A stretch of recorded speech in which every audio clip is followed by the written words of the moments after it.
Metaphysics paper number 1, the prime creator experiencing itself. 1. From nothingness to somethingness.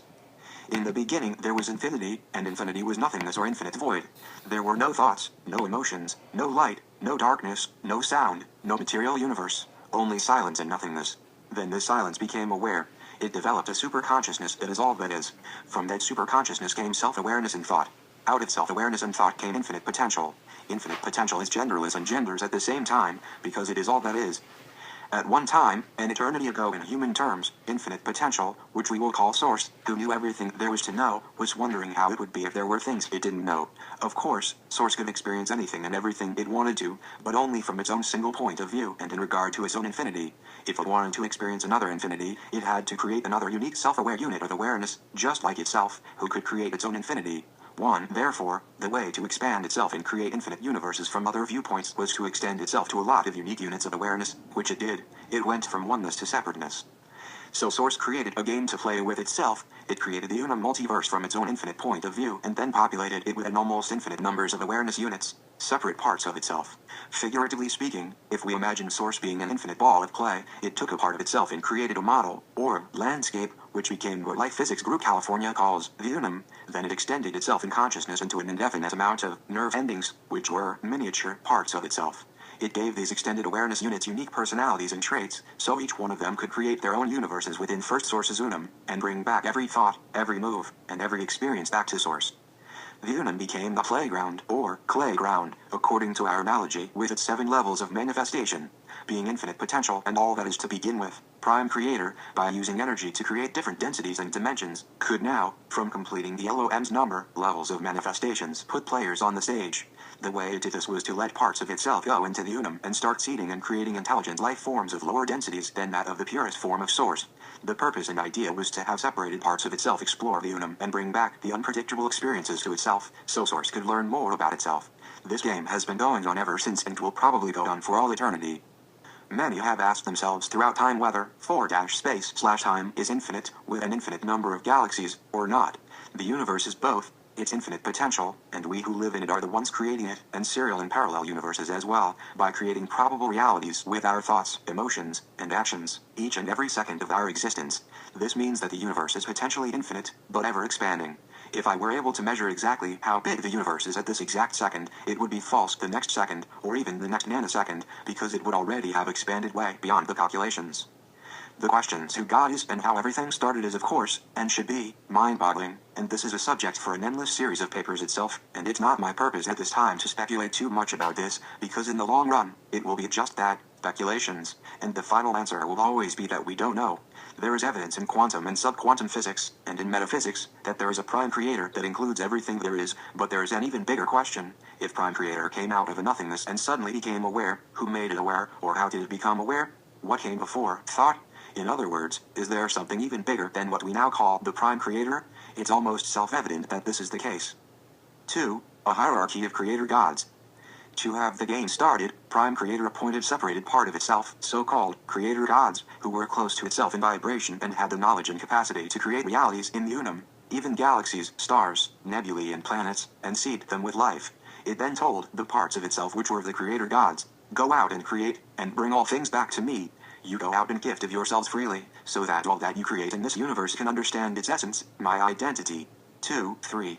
Some say that the original creator gods were 7 in numbers, as 7 is the number of the prime creator, roaming in the higher LOM's number of the Unum, and these 7 creator gods, after noticing that everything went per the plan, then created hierarchies of lesser creator gods, who went out and seeded planets in 4-space/time with lower density life forms. 4. These lesser gods, in addition, created their own hierarchy and so on.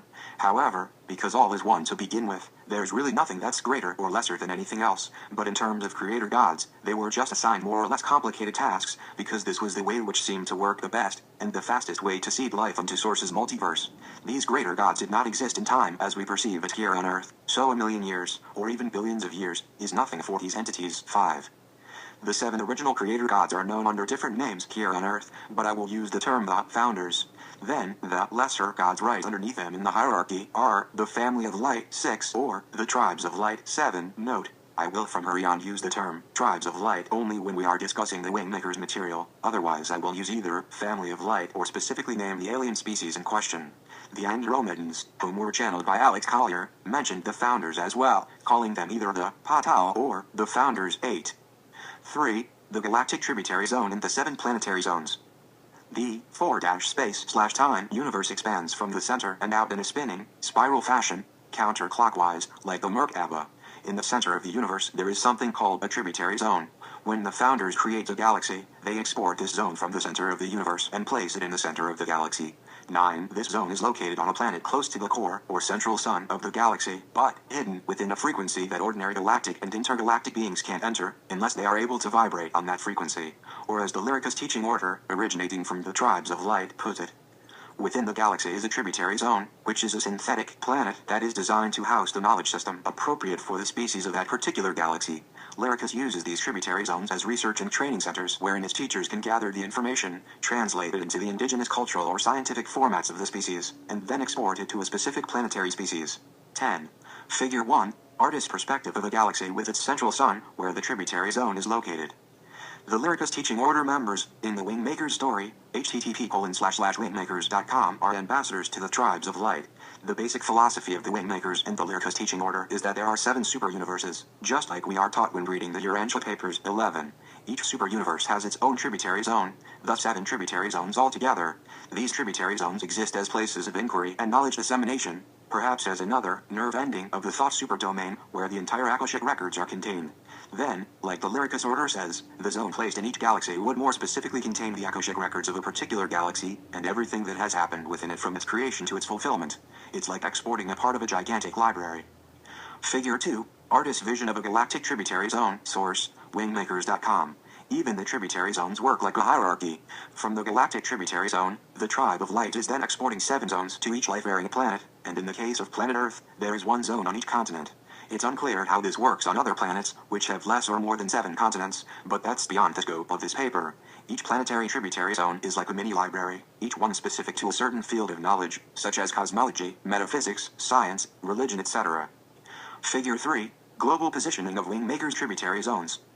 These 7 tributary zones are real locations, despite what has sometimes been said even on the Wingmaker's site, and they are apparently stationed where they are indicated in Fig 3, and these sites are supposed to be found and explored, one by one, decoded and revealed to the human race when we're ready.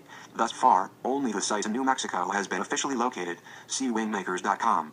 The original purpose of the Wingmaker site was for incarnated member of the Lyricus teaching order to help locating and decoding the material, which in its original form was exported from higher LOM's number and not in a language known to any species in the galaxy. Each tributary zone, on each planet, needs to be decoded so it can be communicated in one or more languages spoken on the planet in question, according to both the Wingmakers and LPGC. Diagram 1. The 7 tributary zones in the center of the 7 super-universes. Click on image to enlarge. Diagram 2. Distribution of the tributary zone in the center of our super-universe. Click on image to enlarge. My own research has shown that this issue with the tributary zones is very complicated and involves the focus of many different alien species, much more so than is indicated both by the Lyricus Wingmakers and LPGC. But to understand this very important subject, we need to peel the onion, and this is where we start. In the papers of the second level of learning, I will expand on this pretty extensively.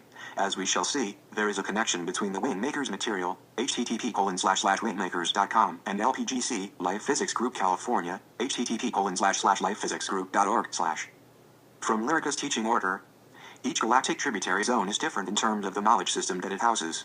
The leader of the cultural quarter of power, in this case, James, reviews the content contained within the tributary zone and aligns it with his knowledge of the species' belief systems and historical context, and then translates the content into human terms. This is done as a means to establish the first exterior footprint of Lyricus on the planet. The primary purpose of this initial facet of the knowledge system is to bring encoded sensory data streams to the species that can help individuals shift their consciousness from an individual, planetary-based set of objectives, to a more cosmologically based set of objectives for the species as a whole, namely the discovery of the Grand Portal. This is generally done without too much definition given to Lyricus. The knowledge system is brought to the species gradually and in a manner that the species assimilates it as its own. Complementary to the exterior unfolding of Lyricus is the unfolding of the inward process to implant certain aspects of the Lyricus knowledge system within the genetic mind of the species, thus making it accessible to all humanity.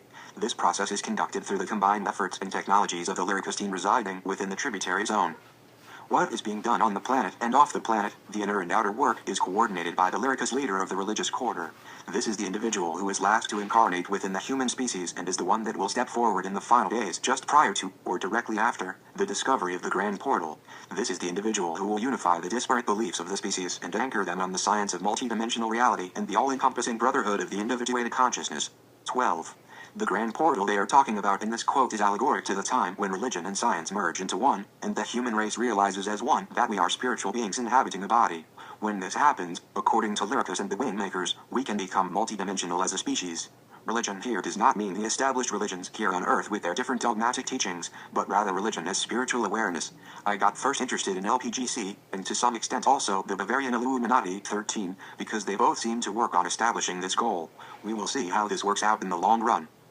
As a side note for now, but still worth mentioning here, is that the Pleiadians are using the 12 system, 14, rather than the 7 system when dealing with humans, and so do the Guardians, 15, with whom Asha Yana Dean is in contact. More about that later.